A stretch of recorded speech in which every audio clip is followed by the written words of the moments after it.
Hi guys, स्वागत है आप लोगों का एक बार फिर से मेरे यूट्यूब चैनल पे, जहां पे आज हम लोग प्राचीन भारत के एक बहुत ही इंपॉर्टेंट टॉपिक को पढ़ेंगे जिसका नाम है रक्त संबंध, जाति एवं वर्ग। यह महाभारत काल के बारे में बताएगा।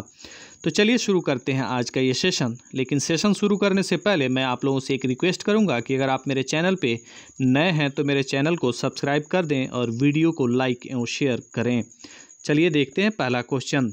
सतसहस्त्री संहिता किस ग्रंथ को कहा जाता है? आंसर होगा महाभारत को। आगे बढ़ते हैं और देखते हैं दूसरा क्वेश्चन। संपूर्ण महाभारत कितने खंडों एवं पर्वों में विभक्त है? आंसर होगा 18 खंडों या पर्वों में विभक्त है।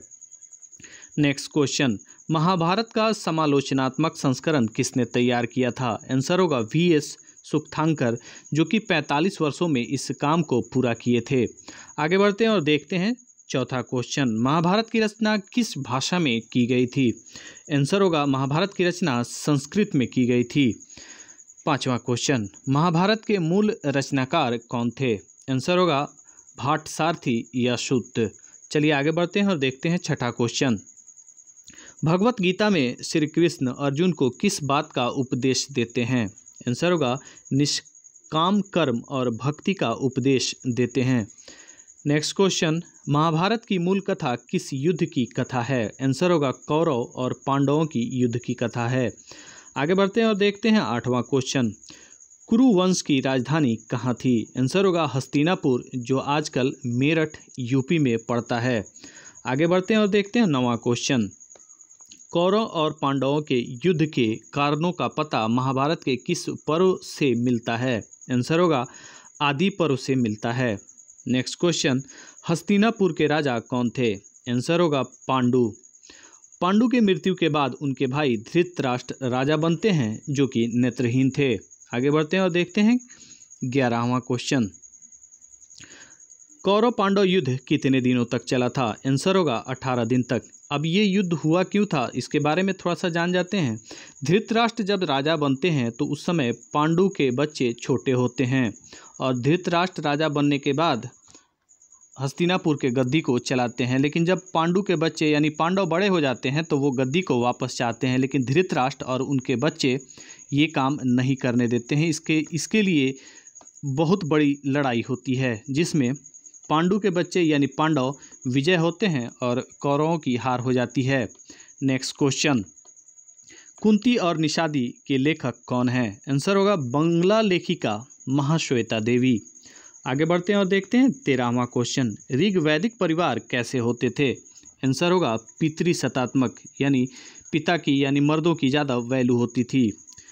14वां क्वेश्चन। ऋग वैदिक परिवार के मुखिया को क्या कहा जाता था? आंसर होगा कुलप कहा जाता था। ऋग्वैदिक परिवार के मुखिया को कुलप कहा जाता था। Next question. मनुस्मृति के अनुसार विवाह के कितने प्रकार थे? तो आंसर होगा 8 प्रकार थे, जिसको 2 भागों में बांटा गया था, एक मान्य और दूसरा अमान्य। तो चलिए देखते हैं 16वां क्वेश्चन। मान्य विवाह कितने प्रकार के थे?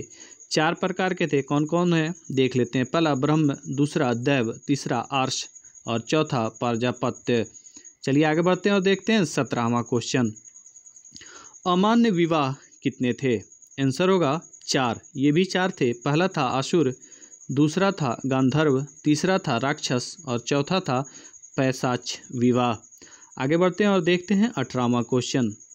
स्त्री धन क्या होता था उस समय?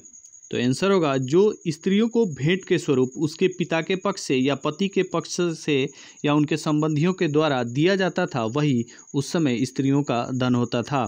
Next question. द्विज क्या था? आंसर होगा जिनका जन्म 2 बार होता था उन्हें द्विज कहा जाता था। 20वां क्वेश्चन। वणिक कौन थे? व्यापारियों को उस काल में वणिक कहा जाता था। Next question. श्रेणी किसे कहा जाता था? आंसर होगा शिल्पियों के समूह को उस समय श्रेणी कहा जाता था। आगे बढ़ते हैं और देखते हैं 22वां क्वेश्चन। उपनयन का अधिकार किसको प्राप्त नहीं था? आंसर होगा शूद्रों को उस समय उपनयन का अधिकार प्राप्त नहीं था। Next question. द्रोणाचार्य किसके गुरु थे?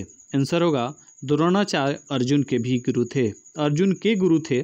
आगे बढ़ते हैं और देखते हैं 24वां क्वेश्चन। पहली स्मृति किसने लिखा था? आंसर होगा मनु ने। नेक्स्ट क्वेश्चन 25वां, पुरुष सूतक किस ग्रंथ में लिखा गया है? आंसर होगा ऋग्वेद में। आगे बढ़ते हैं और देखते हैं 26वां क्वेश्चन, मंदसौर अभिलेख में किसके बारे में उल्लेख किया गया है? आंसर होगा मंदसौर अभिलेख में रेशम बुनकरों के बारे में उल्लेख किया गया है। आगे बढ़ते हैं और देखते हैं 27वां क्वेश्चन, वर्ण व्यवस्था का जन्म कहाँ से होता है? आंसर होगा भगवान ब्रह्मा के शरीर से। आगे बढ़ते हैं और देखते हैं आज का अंतिम और लास्ट क्वेश्चन, वर्ण व्यवस्था के अनुसार किस वर्ण के लोग राज करने के लिए बने थे? आंसर होगा क्षत्रिय।